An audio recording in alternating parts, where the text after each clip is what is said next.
Ahoj, dnes mám pre teba jednu zásadnú, až vtipne jednoduchú otázku, ktorá ťa bude skutočne baviť. Ako by vyzeral tvoj život, keby si sa aspoň o malý kúsok menej bál?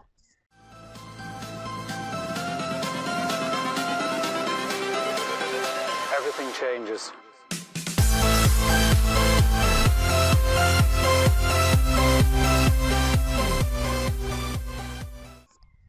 Skús si zodpovedať na túto otázku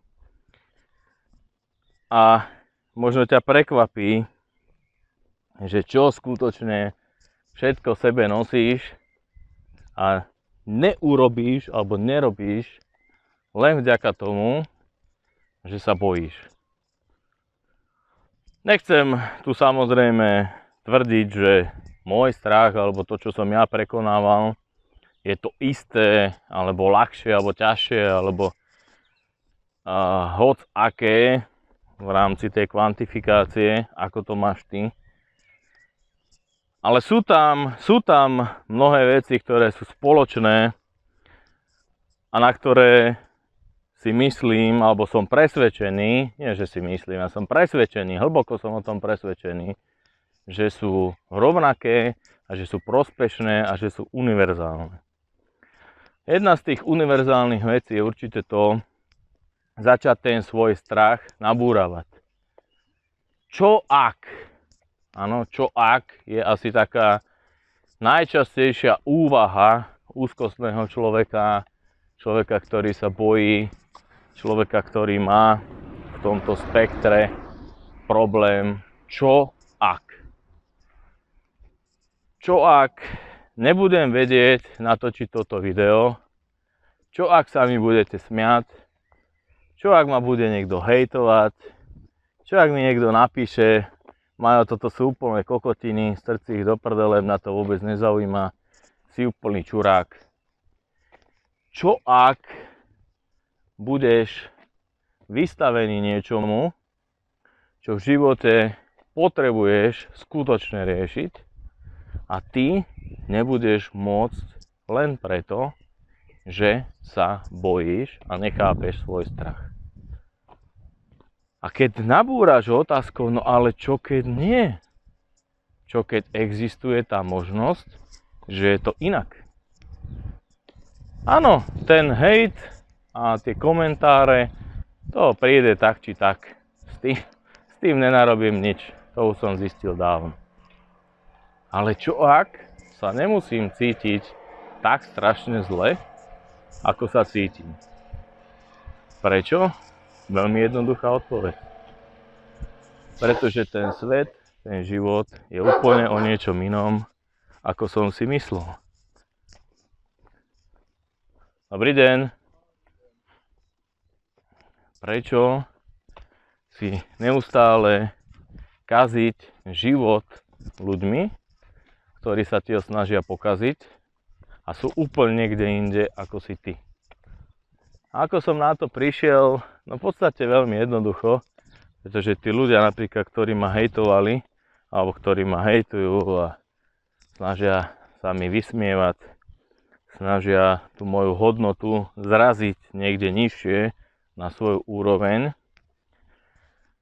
tak keď sa na nich pozriem trošku zbližšia, tak zistím, že tí ľudia vôbec nerobia veci, ktoré robím ja. Nie sú ochotní výjsť vlastne zo svojej ulity a preto je to celkom dobrá forma na to, ako si poradiť s týmito ľuďmi, keď sa bližšie pozrieš na to, čo vlastne robia a kým vlastne sú. Vieš, ono je úplne niečo iné, keď mne niekto napíše, vieš čo, Majo, super video, veľmi sa mi to páčilo, ale bez ohľadu na to, že mňa to chváli, to ako nemyslím, ale myslím to, že mi napíše, ale bol by som radšej, keby si do budúcnosti zaobstaral nejaký mikrofón, pretože ti nie je dobre rozumieť, keď hovoríš len bez mikrofónu na telefón. Áno, super, ja to beriem, je to posun vpred, snaží sa mi ten človek pomôcť, rozšíriť moje obzory a ja to beriem, super, paráda. keď si zoberieš, že niekto ti napíše niečo naozaj škaredé, nejaký škaredý komentár a ty sa na to pozrieš sa na jeho nick, ktorý nedáva absolútne žiadny zmysel, absolútne nevieš, akého človeka si pod tým máš predstaviť. Svoju titulnú fotku, má tam nejaký nezmyselný detský hračkársky obrázok alebo niečo, čo niekde stiahol z internetu. Pozrieš sa na neho ako na človeka a povie si, aha, tak ty asi nebudeš mať svoj život úplne 100% OK, keď máš čas mi niečo takéto napísať a chceš ma tu zosmiešniť a chceš ma tu ponížiť alebo chceš ma tu pomyselne nejako vnútorne zraniť. Hej? Asi to nebude úplne OK. Vidíš, a máš krásny návod napríklad na to, ako prekonať strach a niečo urobiť, hej, s tým, že druhí by ťa mohli nejakým spôsobom dojebať. Veľmi krásne som videl a počul slova jednej známej slovenskej speváčky, ktorá to povedala na svojom koncerte. Nikdy sa nenechaj nikým dojebať. A má svätú pravdu, pretože je to tak. Ďalšiu oblasť, ktorú by som chcel dnes spomenúť, je napríklad to, že nemám absolútne ani potuchy, kde som. Ja častokrát sa stretávam s ľuďmi a rozprávam sa s ľuďmi, ktorí trpia napríklad panickou poruchou, sociálnou fóbiou, agorafóbiou a všelijakými takýmito sociálnymi vecmi, alebo teda majú strach z otvorených priestranstiev, majú strach z výťahov a tak ďalej, tak ďalej. A toto je jedna z vecí, ktorú ja robím strašne rád a pritom som taktiež mal tú panickú poruchu a tým znova nechcem to nejako spodobňovať, ale naozaj sa nad tým zamyslí, že prečo ti to hovorím. Môj príbeh je taký, že keď som sa prepracoval k panickým atakom, tak som nevychádzal svojho času. 2 mesiace som nevychádzal z domu. Niektorí v tom dome vydržia aj rok, ja som to teda vydržal v úvodzovkách iba 2 mesiace, ale viem, že tí 2 mesiace boli peklo. Nedostal som sa ďalej ako po plotovú bránku. Proste tam som zostal, blok úplne, padla opona a ja som utekal do domu najkratšou cestou. A viem, že je to veľmi nepríjemný stav, ktorý skutočne neprajem nikomu. Ale to, čo chcem povedať, je to, že napriek tomu, čo som vtedy zažíval, dnes som na mieste, kde absolútne netuším, kde som tu sám, som na Kopaniciach, niekde tuto som videl nejaký názov Matejovec, tam je nejaké jazierko, ešte sa tam chcem ísť pozrieť. A proste neviem úplne, že kde som. Približne viem, ale úplne neviem. A najväčšia sranda je v tom, že dnes to pre mňa nie je podstatné. Ale prečo to pre mňa nie je podstatné? Svojho času som bol na tom tak, že keď som niekde išiel sám, nevedel som, do čoho idem, bol to pre mňa veľký problém. Veľmi zle som sa cítil, častokrát som dostal panický atak, tá úzkosť išla na plné gule, v hlave myšlienky, čo keď sa niečo stane, čo keď to nevyriešim a čo keď a čo keď a čo keď. A zase čo keď a čo keď. A existuje taká vec, akým spôsobom zase nabúravať. Čo keď sa to nestane? Čo keď si s tým dokážem poradiť? Čo keď som není až taký mamlás, ako si ja o sebe myslím? Čo keď som není až taký neschopný, ako si o sebe myslím, pretože mi to nahúckali do hlavy nejakí moji predkovia, rodičia, škola, učitelia, vrstevníci a tak ďalej, tak ďalej. Čo keď to nie je pravda? Čo keď mám 40 rokov a dokázal som vyriešiť neskutočné veci, ktoré iní ľudia ani nedokázali, ani k tomu nepričuchli. A ja som to dokázal spraviť. A teraz ja tu chcem sa tu ísť pozrieť a mňa má limitovať môj strach. Nie je to škoda, že sem nepôjdem, keď je tu tak strašne krásne. Veď sa skúste pozrieť teda spoločne so mnou, ako je tu úplne nádherné. Však to je úplný masaker. A ja by som tu dnes nebol len preto, že sa bojím. Alebo že by som nenatáčal toto videjko len preto, že niekomu sa to nebude páčiť. Fajn, nepáči sa ti, chod ďalej. Dneska je obsahu a videí miliarda. Môžeš pozerať absolútne čo chceš. A nikde je napísané, že musíš pozerať mňa.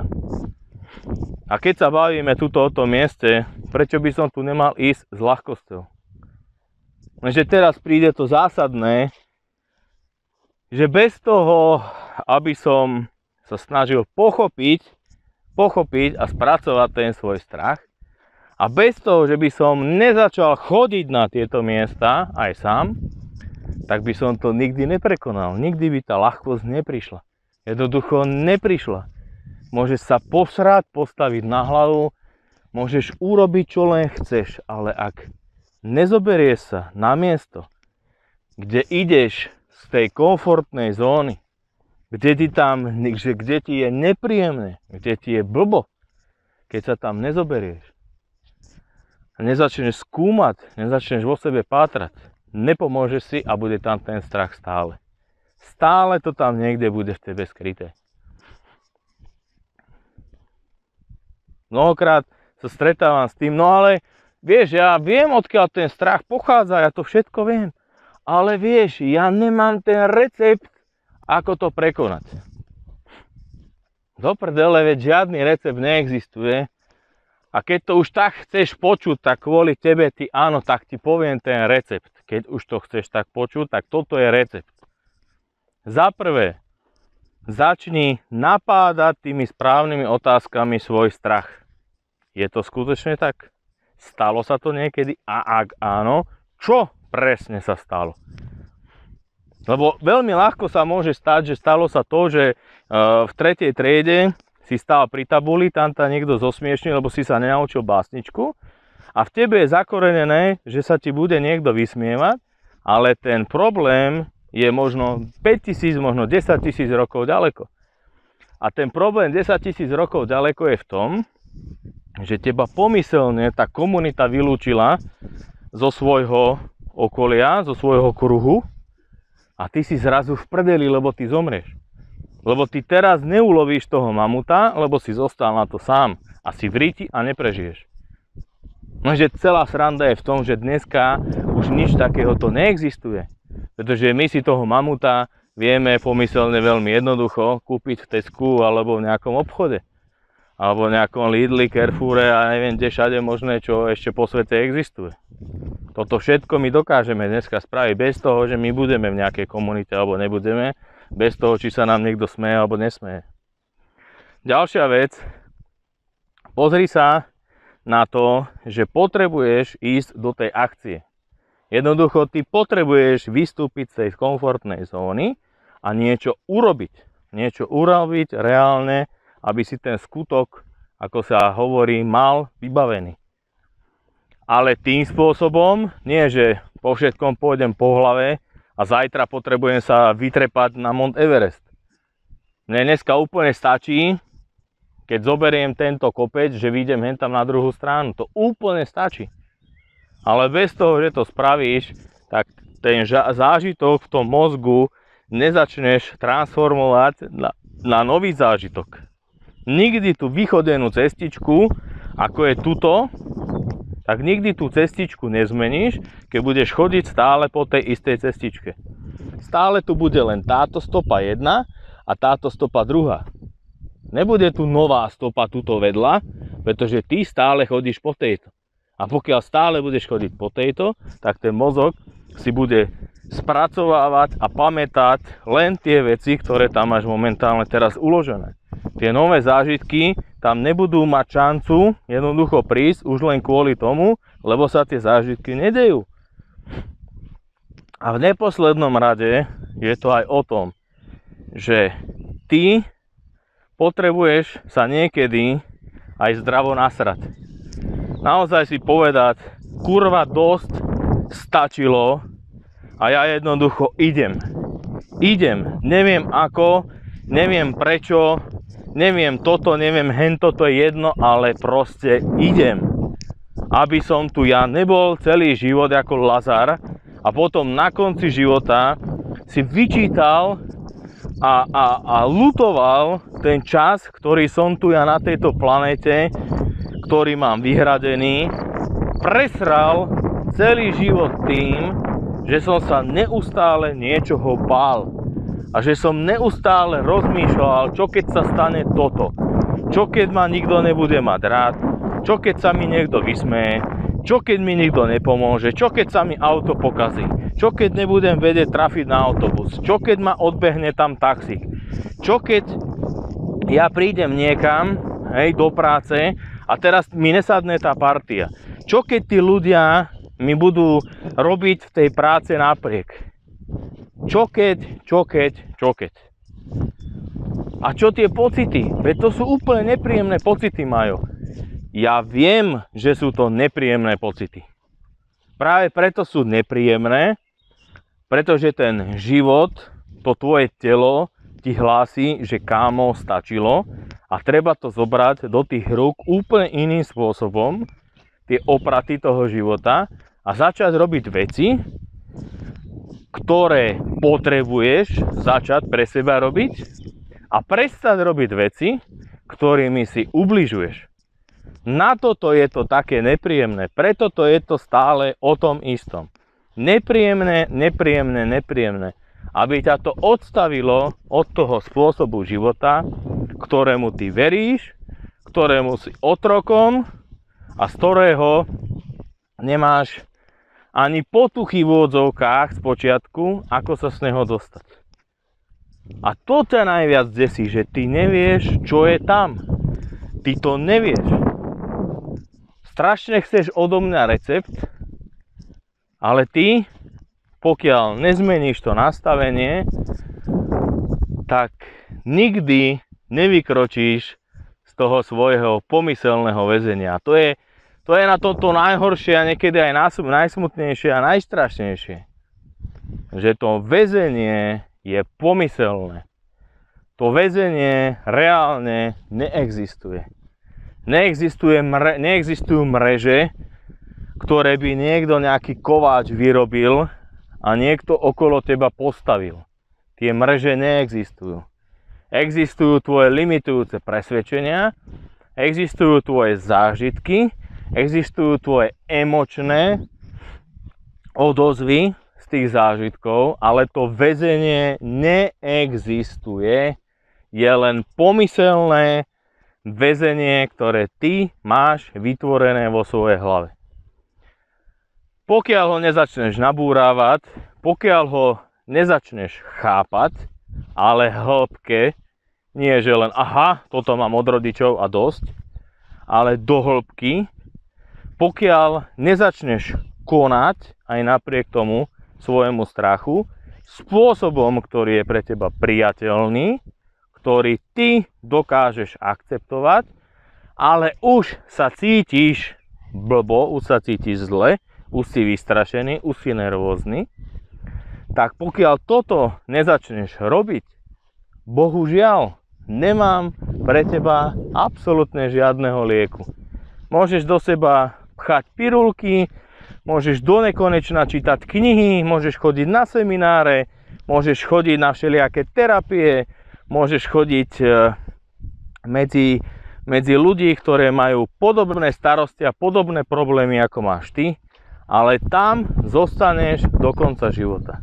A príde potom ten koniec, reálne koniec tvojho života a budeš ľutovať, že si presrala ten čas, ktorý si mohla využiť tým, čo si chcela naozaj vo svojom živote robiť.